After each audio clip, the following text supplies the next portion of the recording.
Hello, everyone. Welcome to another episode of the Greatness Engineering Hour show. This is your host, Mirai Telekima, all the way from Perth, Australia. And today we're going to talk about trauma, addiction, and also a recovery process called the Buxy recovery process that my guest is gonna talk about, and I hope that you're gonna enjoy the session as usual and learn a lot. So that's why I'm asking you to get your pen, get your paper, and get ready to learn about what addiction is all about, trauma, and how you can recover from it, and what are the strategies and tools that are available. And it comes at a very good time because we are in the middle of the mental health month, and we know that trauma and addiction can actually lead to mental health. So it's going to be a good learning for everybody. So let us know if you're watching live. Let us know where you're watching from, and please come in, ask questions, and give your insight if you want to be part of the conversation. So we're gonna start. I'm gonna bring my guest, and he will have the opportunity to introduce himself. But don't go anywhere. We're gonna have a little bit of music, and then get to have a great conversation on addiction, trauma, and recovery process that work against all those issues. So let's go.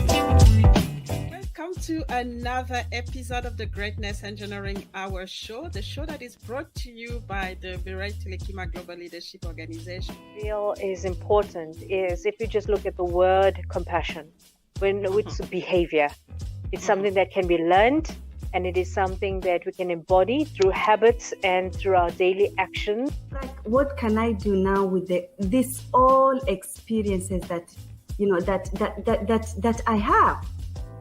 And for me, it's knowing who I am, believing in myself, and trust, and have confidence that yes, this has happened. To get this idea that if we interject this wisdom intentionally, I call them needle movers. It's the needle mover that's missing.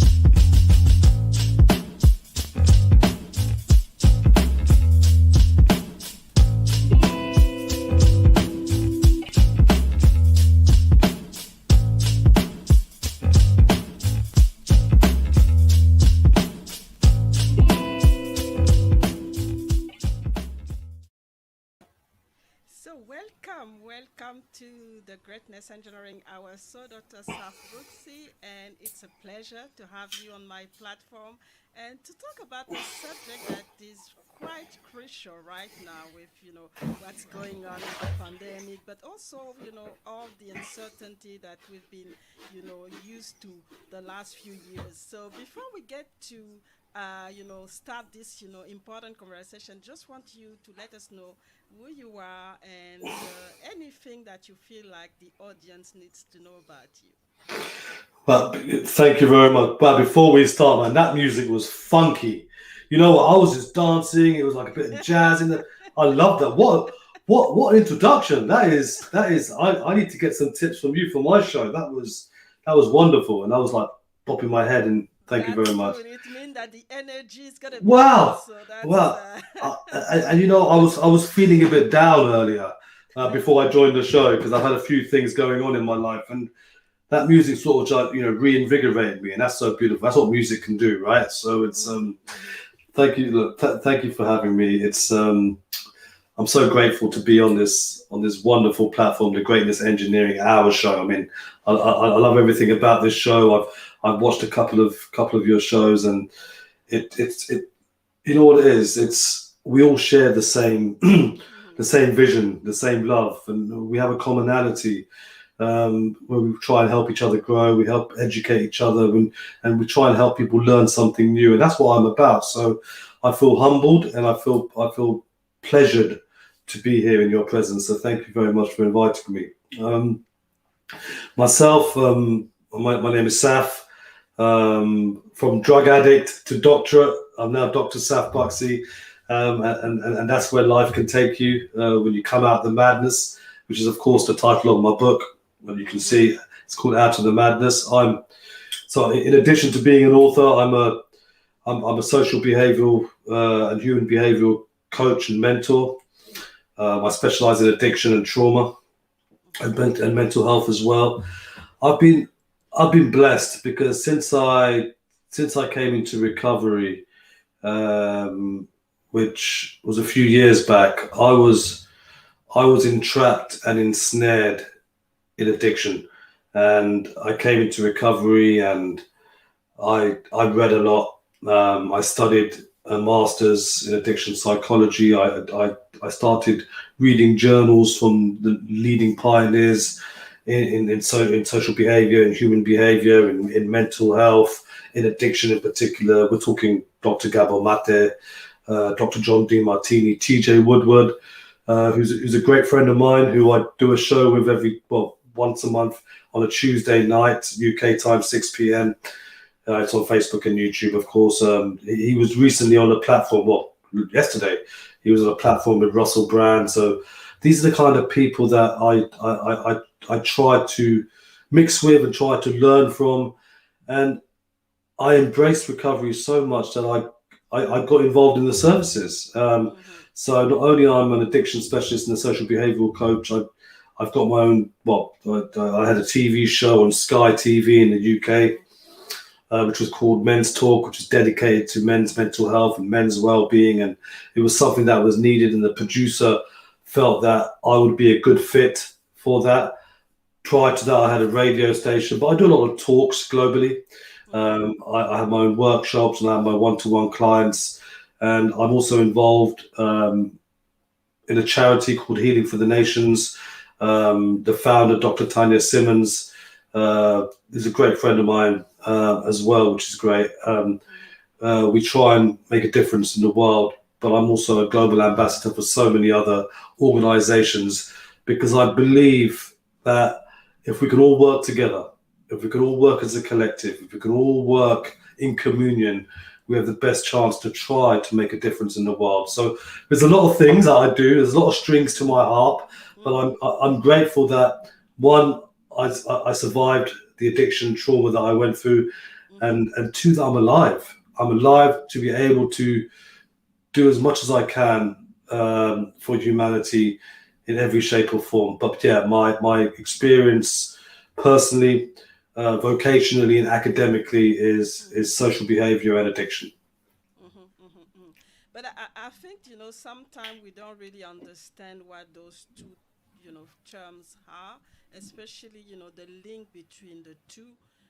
We can see sometimes that people have addiction, but we don't necessarily realize that it can be because of a trauma, or there's a link with a trauma. So how can you define in a simple way, what, the addiction is, and then how does it relate to the trauma that comes with, as a result of it? Of course. Vice versa. Yeah, of course. I mean, addiction comes in many forms.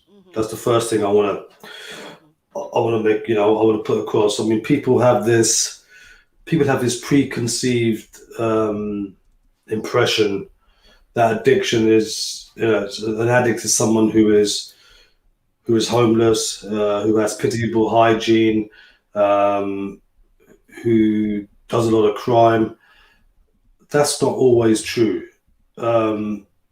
Yes, I can agree that, you know, it can take you to places where you would never imagine, like it took me to places. But addiction, I must stress, does not discriminate. It doesn't care what race you are. It doesn't care what beliefs you have. It doesn't care how much money you have in the bank, how much money you don't have. It doesn't care if you got a family. It doesn't care if you're homeless. It doesn't care if you're a lawyer, a doctor. If it's going to grab you, it's going to grab you. Now, in my experience, and I've worked in addiction for a number of years, and I've worked in a prison service, which was my first role as an apprentice, as a drug and alcohol practitioner, where I worked with people who did some really horrific crimes because of addiction. So I've worked in the prison service, I've worked in the community, I've worked on my shows where guests have come on who have been ensnared by addiction. I've worked with clients one-to-one, I've worked in groups. And in my experience, not 95, not 99, 100% of all the clients that I've worked with have experienced or suffered some kind of trauma. Just like I did. It's not to say that everyone who experiences or suffers trauma becomes an addict, but every addict that I have worked with, or I've had communication with, or I've had around me, friends or work or myself, have suffered some kind of trauma. Now, trauma comes in varying degrees. People talk about big T trauma, little t trauma. I try and hide away from that.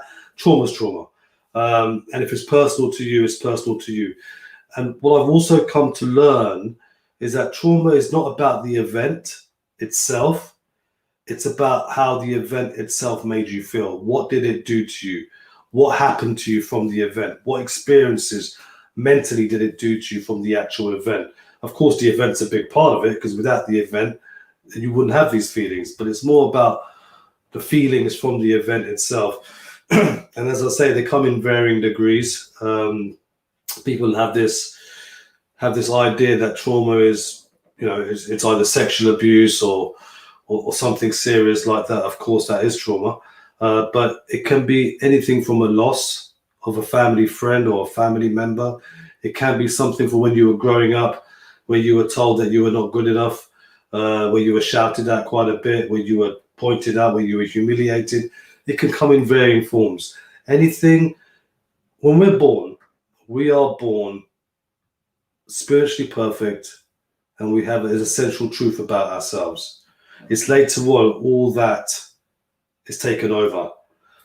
What if underneath all addictive behavior, we have this perfect spiritual being within ourselves, the same way as we were born? That's why I believe and I know that you can come out of addiction. So the answer to your question is yes, trauma does play a part, and it has played a part, and with all my clients, it's played a part.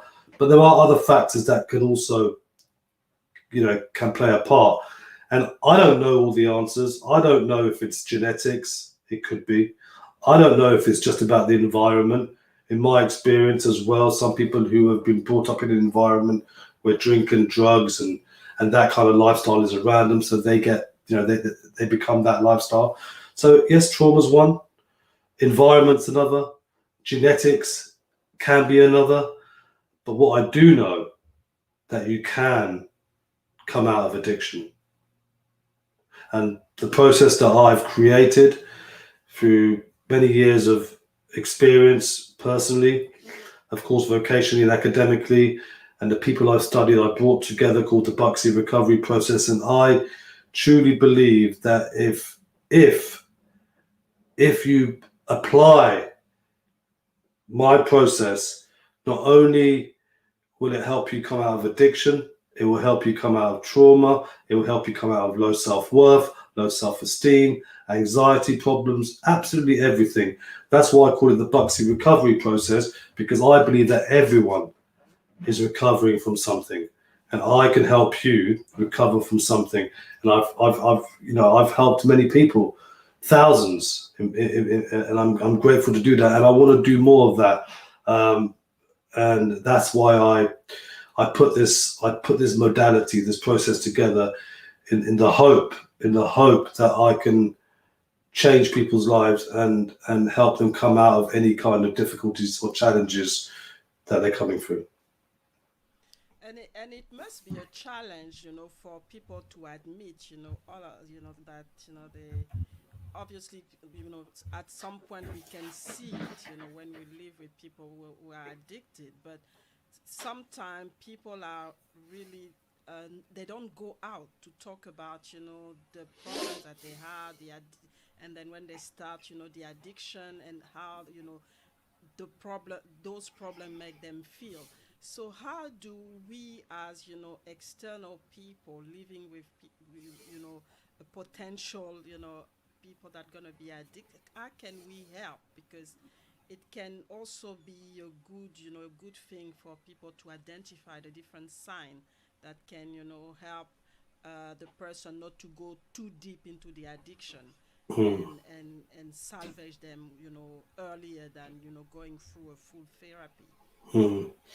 It's such a difficult question to answer, because especially in the beginning, or if the person hasn't hit, they call it rock bottom. That wasn't my story. I was just done. But more often than not, addicts who we see as addicts are very much in denial. They don't believe that there's a problem. I was in a 33-year addiction, and to the day that my family, more or less not forced, but took me to the rehabilitation place, walking up those steps, I had no intention of stopping my lifestyle. In fact, I didn't even think I had a problem.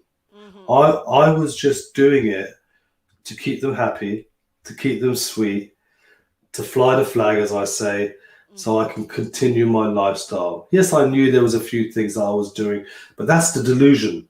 That's the delusion. I was in and out of the criminal justice system. I was doing crime.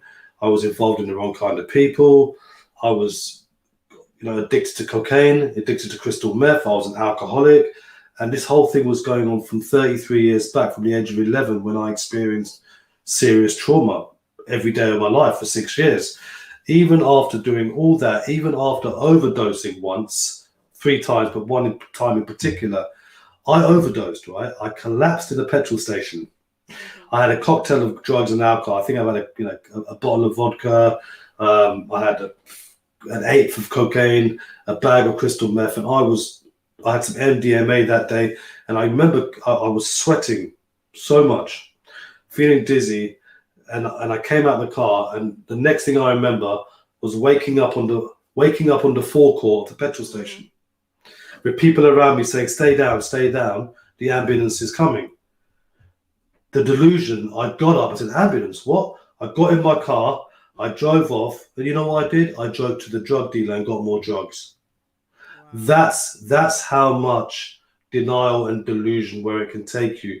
So when I first started doing this work, I maintained that before we can help anyone, they have to admit that they've got a problem. Okay, they have to acknowledge that there's an issue and they're willing to make a change.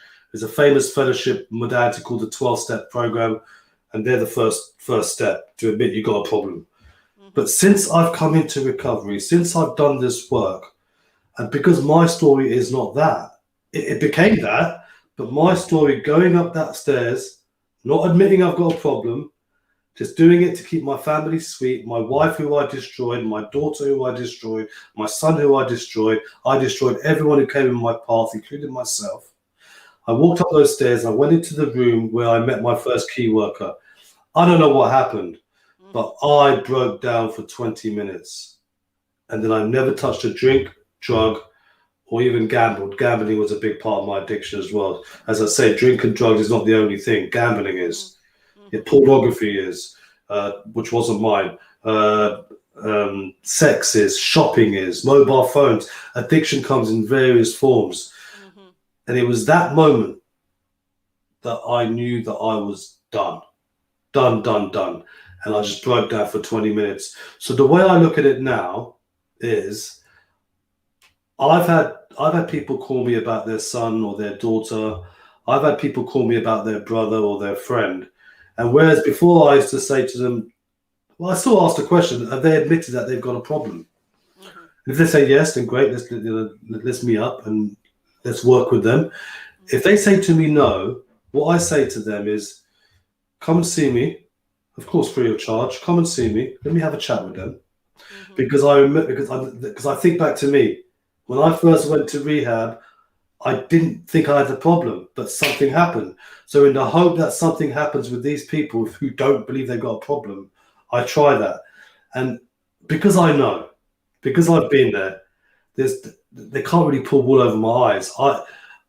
They can't lie to me because I know how to lie. They can't say, I can see through most people in addiction because I've been there and I was there for 33 years. So I speak with them. I had a client recently. This client's from North London. He's a young kid. His mother came to me. I don't think he thought he had a problem, but I said, look, let him come and see me. Let's have a conversation. And we spoke. And I spoke on a level, to his level. I didn't come from a textbook. I came from my heart. And we spoke. And now I'm working with him. And we are working together. So my philosophy is that if you're concerned about someone, a family friend, a family member, whoever it may be, and you think that they have an issue with drink or drugs or gambling or whatever it may be, first see if they admit to it. If they don't, that's fine. If they do, then support them. But support them either way. That's the best thing we can do. I think, that's when humanity is at its best, is when we support each other and we guide each other to redemption. I think it's time to stop ridiculing each other for past mistakes. Let's try and help people. I didn't wake up one morning and said, I want to grow up and be an addict. When at the age of 11 or 10 or 9, when in primary school, when the teacher said, when they ask you, what do you want to be when you grow up? I said football player. Some people said fireman. I didn't say I want to grow up and be an addict. It's not something that we wanted to be. People say, yeah, it's a choice. But I think the choice part is yes. I did choose to have that first drink. I did choose to have that first drug. But I didn't choose to become an addict. I didn't choose to be ensnared by addiction. And why did I do it? People say it's a coping mechanism. I don't call it a coping mechanism. I work with TJ Woodward, and the modality he uses, that he created, is called conscious recovery. And we call it a brilliant strategy. We call it the solution. The drink and drugs is not the problem. The drink and drugs, the gambling, or whatever it may be, the addiction, is the solution to the problem. And that is what we try and work out. Can we come up with another solution? Can we come up with another thing that gives us a rush in the dopamine? We as individuals are governed by a dopamine rush. Dopamine governs us as individuals. We have to stop being governed by the dopamine and be governed by what's within intrinsically, and not look at extrinsic factors. So in terms of, if you are concerned, if you are worried about someone, have a conversation with them, support them, tell them that you're there for them. And if they don't admit they've got a problem, then say, look, try this. What have you got to lose? Give this a go, but support them. Don't ridicule them. That's powerful. We have quite a lot of comment in the in the box here. We have Shirley. Shirley is tuning in from Nigeria. She's saying it has to be with upbringing and also peer groups.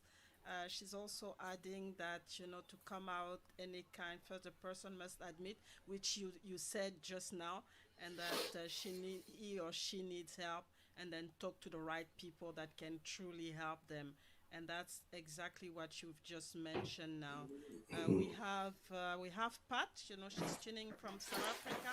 Hey Pat, thanks for tuning in. And she's actually impressed, saying, "Okay, thanks for sharing your own experience, appreciating the honesty, transparency, authenticity, because sometimes it can be challenging for people to share those difficult moments." And Shirley, again, thank you for sharing your story. So we're gonna have a small break, and we'll be back to continue to talk about your experience, but more about the recovery part. how the different triggers that actually push you to to go through the recovery, and also how what are the tools that you can share with the audience. So don't go anywhere. We're going to have a short break.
We are back with South, and we're talking about trauma, addiction, and now we're going to talk about the recovery process. So you have a new book which actually talk about the recovery process, and you also created your own recovery process based on your knowledge and also your own experience. So can you tell us a little bit about it? Of course I can. Yeah, I mean it's up there. My book. It's called. I've got it here as well. If you can see it, it's called Out of the Madness: A Message of Hope. The book itself, it's been received really well, and I'm so grateful to be able to, to be of service to so many people who have purchased the book. The book itself, it's more about my life experiences. It's like an autobiography. Well, it is an autobiography about when I was in the madness. In hindsight, I should have called the book In the Madness, but I've called it Out of the Madness because you can come out of anything, and it's a book to give a message of hope that no matter what you're experienced or what you're experiencing, however bad it is, you can come out of it. And that's the idea behind the book, to give people hope, to give people a reason to wake up in the morning, to give people purpose, to give people life or light at the end of the tunnel. Yes, I do talk a little bit about what I do. I do talk a little bit about addiction. I do talk a little bit about trauma. But the book is mainly about my life and what I've been through. And the reason why I wrote this is to let people know that no matter what you've been through, whatever you've been through, you can come out of it, just like I did. Because there's a few harrowing stories in the book. It talks about my abuse that I endured for 6 years of my life every day, from the age of 11 to 17. It talks about the abuse that I endured in the junior army. It talks about my adoption at birth, which played a massive psychological impact on my life. And of course, it talks about my consequent addiction and the lifestyle that I was leading, the criminal lifestyle, the lifestyle of drink and drugs, the lifestyle of hurting people mentally in particular, but the lifestyle of destroying myself because of what I went through from birth, really, all the way to 17, and then I took it to adult life. So the book is it's a good read. It's quite simple to read. It's a short book, but I think you will get a lot of value from it. Instead, you can get it on Amazon. You can get it on my website, safbuxy.com. So check it out. Check it out. You might get some value from it. But off the back of that book, and I am in the process of doing another book, which will be talking about my process that I've created, and I want to put something out there for the viewers who are watching live, and for the viewers who are not watching live and who are watching later. If you're looking for happiness without sadness, if you're looking for health without disease, if you're looking for harmony, peace, cooperation without conflict, you're looking for heaven without hell, it means you're living in the lowest level of your animal brain. And that's the amygdala. It means you're looking for that dopamine fix. And people who do that, and there's a lot of people who do that, some call it the masses, then you're vulnerable. And you're basically going to be sold the fantasy that there's a pleasure without pain, there's happy without sad, there's positive without negative. And we've got to start looking at both sides. And I'm a very, very, very strong believer in looking at both sides. You know, when you go to, and you know, some of these motivational speakers who've done really well, and I admire a lot of them, and you go on stage and they're making a lot of money, which is great, but it's all the rah, rah, rah, and the positive and the this and that. Now, that's great, of course, but I don't think we should ignore the drawbacks. Otherwise, because if you're striving for a one-sided world, okay, and I call that a fantasy, right? And a lot of people do that. You're going to live a nightmare. Okay, so the more you strive for a one-sided world and you're looking for that fantasy, the more your life becomes a nightmare, because you're striving for something that's not available. And you're trying to avoid something that's unavoidable. In Buddhism, it's a lovely quote. In Buddhism, they say the one that's, if you look for a desire, if you desire for something which is not available, and you try and avoid something which is unavoidable, that is the source of human suffering. That is the desire for the one-sided world. And you're not going to get fulfillment. You're not going to get fulfillment searching for the one-sided world. When you live by your highest values, this is what my process is about. When you live by your highest values and you embrace pleasure and pain, peace and war, support and challenge, embrace them both equally, embrace both sides of the life for a purpose, and you live by your highest values and you embrace it equally, you will have a life of inspiration. You will have a life of fulfillment, because you won't be living in your animal nature, and you won't be living in your lower values, and you won't be going towards a one-sided world. The difference between wisdom is embracing both sides objectively, and not allowing that one side to dictate your life, and then you'll be, and to get that dopamine fix. Let me give you an example, because it works both ways. Okay, say if you've got a new job and you're really happy and you're excited and you want to stay up in that high, and usually people want to stay there, and very rarely they look at the drawbacks, because they don't want to look at that. They want to stay in that one-sided world. And when a drawback happens, it's a nightmare if you stay there. If you're up there, look at the drawbacks, because every positive has a drawback. If you're down there, negative, every negative has a benefit. Now, I was abused racially, verbally, physically, sexually. So someone will say to you, how can you look at the benefit of that? You have to look at benefits of that, otherwise you'll stay in that rut. Acceptance is the answer to all my problems today. Until I could accept a thing, a place, a situation, or person the way it's supposed to be, I'd get no serenity. Once I accepted that place, thing, person, situation, I got serenity. What is the benefit of me getting abused? What is the benefit of someone getting raped? What is the benefit? We're not saying it's good. It's very, very wrong. What we're saying is, until we can look at the benefits, until we can look at how it served us today, or served us then, or served other people, we will stay in that one-sided world.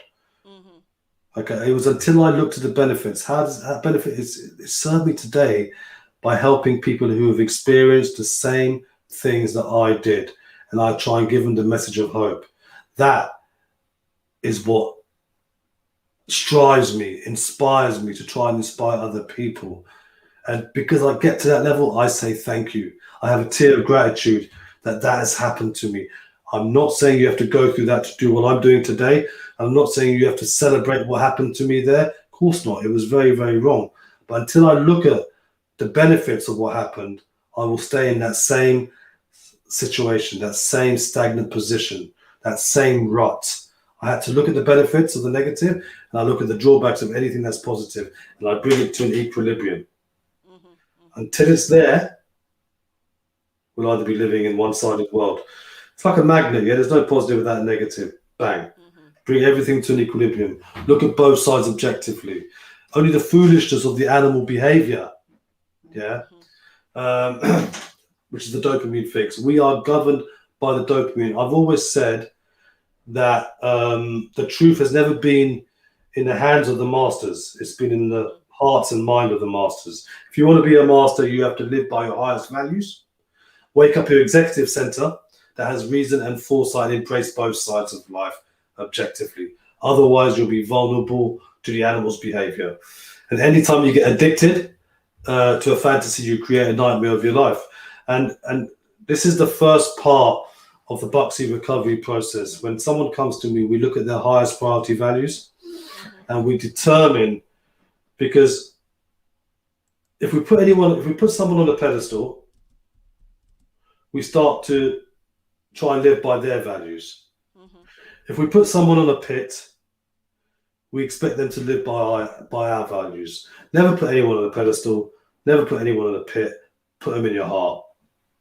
And that's the first thing that I teach and create with my clients.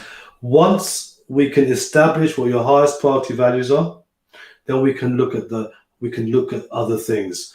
I'm not a counselor, even though I'm a qualified counselor. My way of working is very different. I have a 90% success rate. The Buxy recovery process will change your life forever, and you will definitely learn something new. And if you apply it, and we're talking applying the omnipresent laws, okay, omnipresent laws, otherwise known as universal laws. I teach my clients to apply omnipresent laws aligned with their highest priority values. Sometimes we look at unresolved trauma. Sometimes we look at the addiction cycle. Sometimes we look at a lot of things if it is to do with addiction.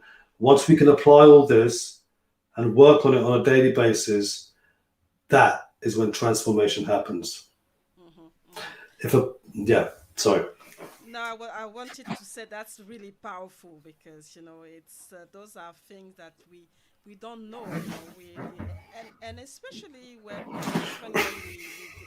the education system don't really tackle that, and we always have one side, which is the good side, which is overvalued, and we go in the world and we realize that that's not what's happening. So those who can readjust, that's fine, but the ones that can't, then they fall into all kind of trauma or addiction, like you said.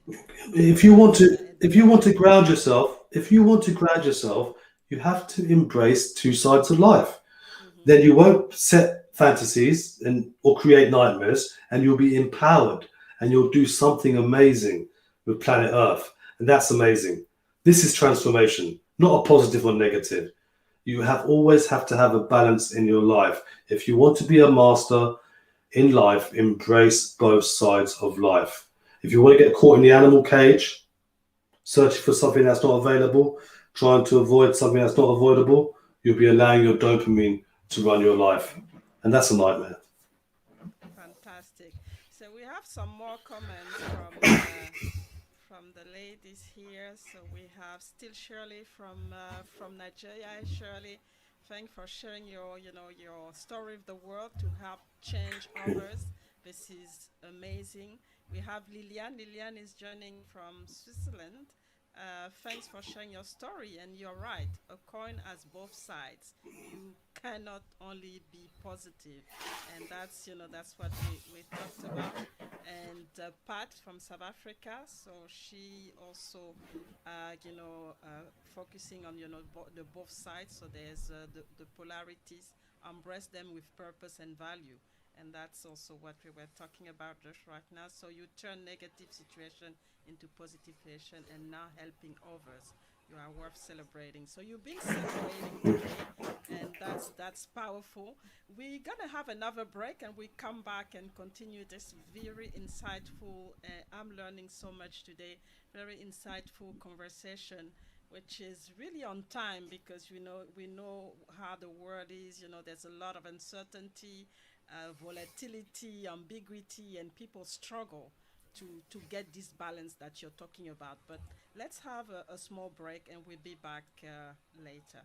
Join former White House chef Marty Mangello as he brings to life colorful stories about America's presidents and first families that have occupied 1600 Pennsylvania Avenue Northwest. Is when screaming guests are lit on fire inside the White House. So I know that everyone's thinking like, what did he just say? It's time to be informed and entertained with Inside the President's Cabinet. Visit the website today at www.insidethepresidentscabinet.com.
So we are back on this amazing conversation on addiction, trauma, and recovery from those issues.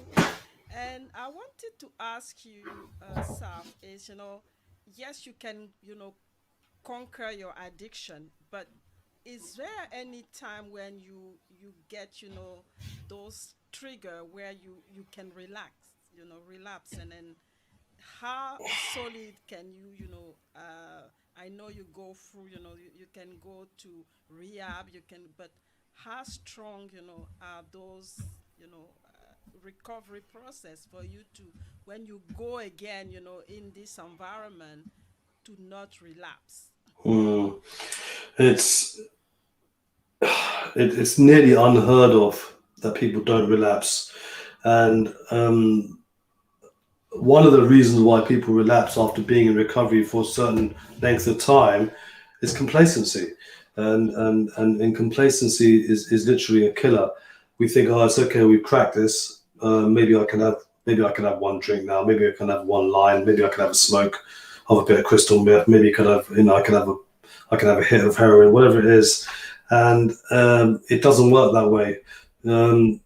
Relapse is a big part of recovery, I'm afraid.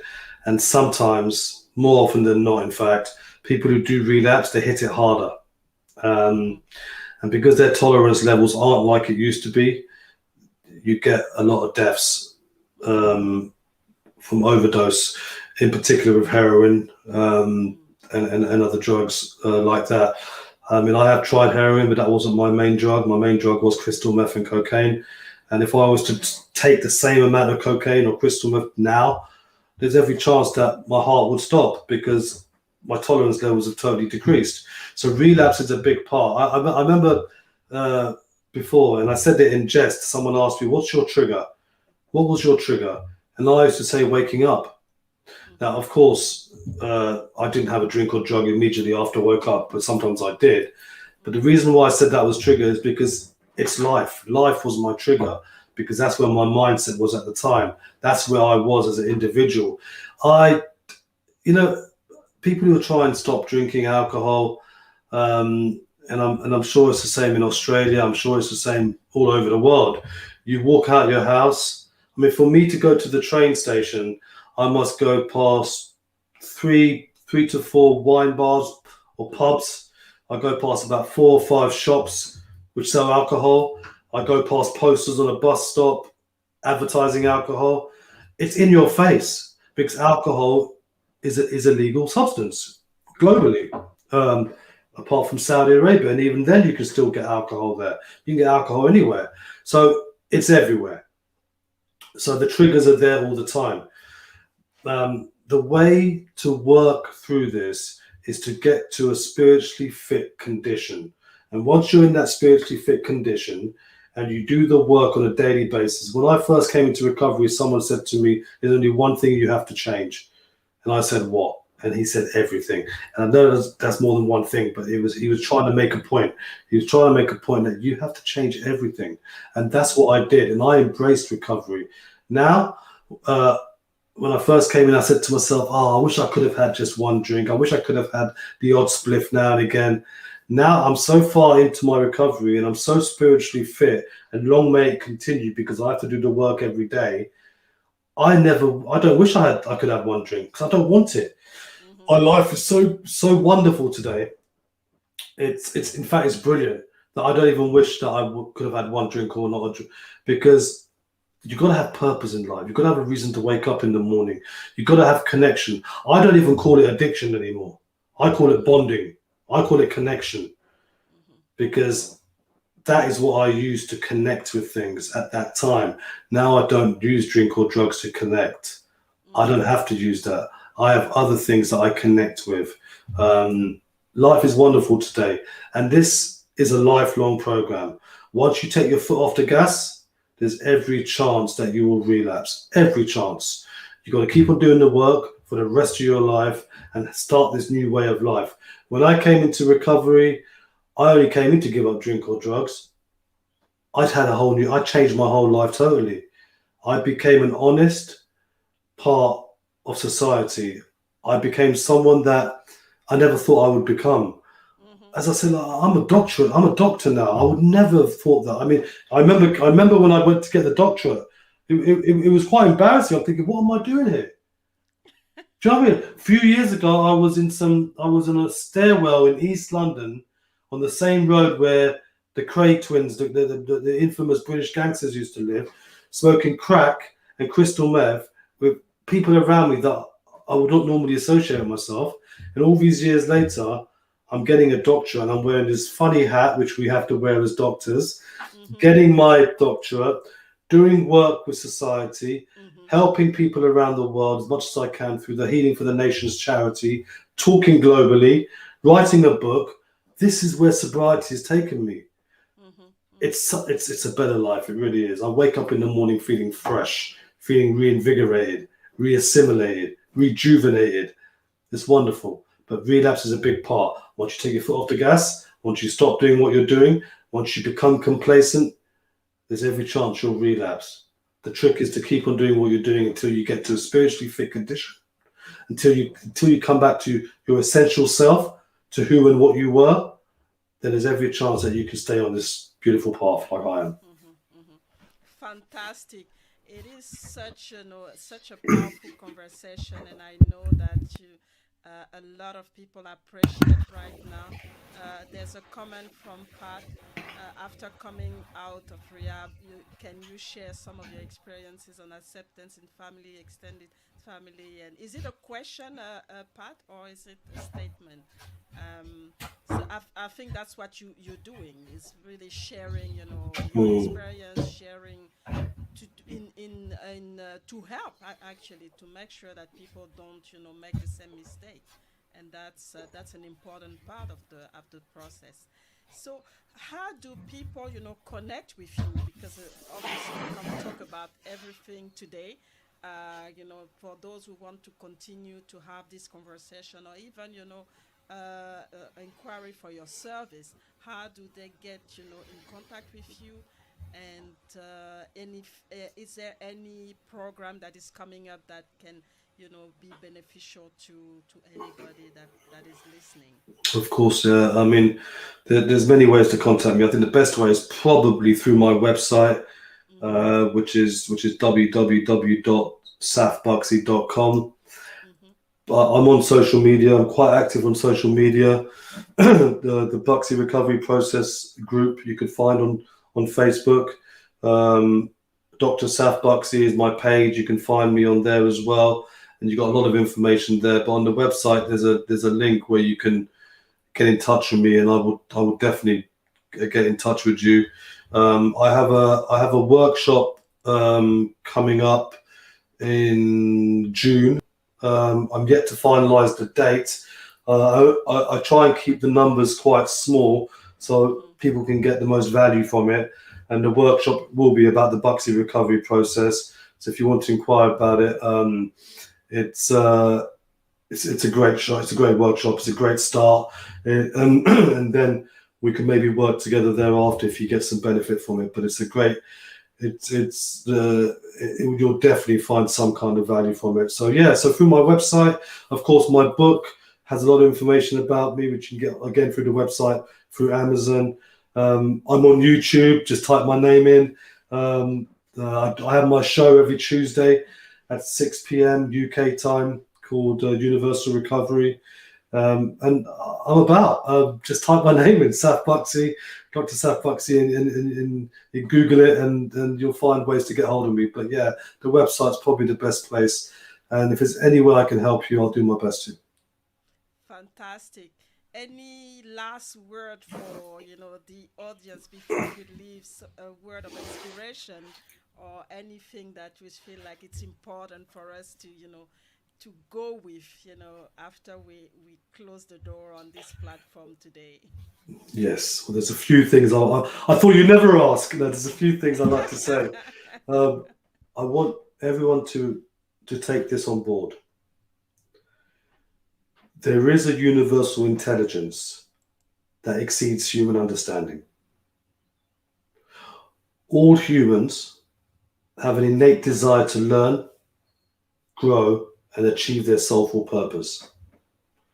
Everything, I believe, is impermanent, ever-changing, and transforming. If we unite our minds and our hearts together, we create synergy. Our adaptability to challenges is key to our evolution as beings. Each of us, you, me, everyone, is contributing to the development of our species. And the last and the most important thing is the individual with the most flexible thinking has the most self-governance. And always look at two sides of everything.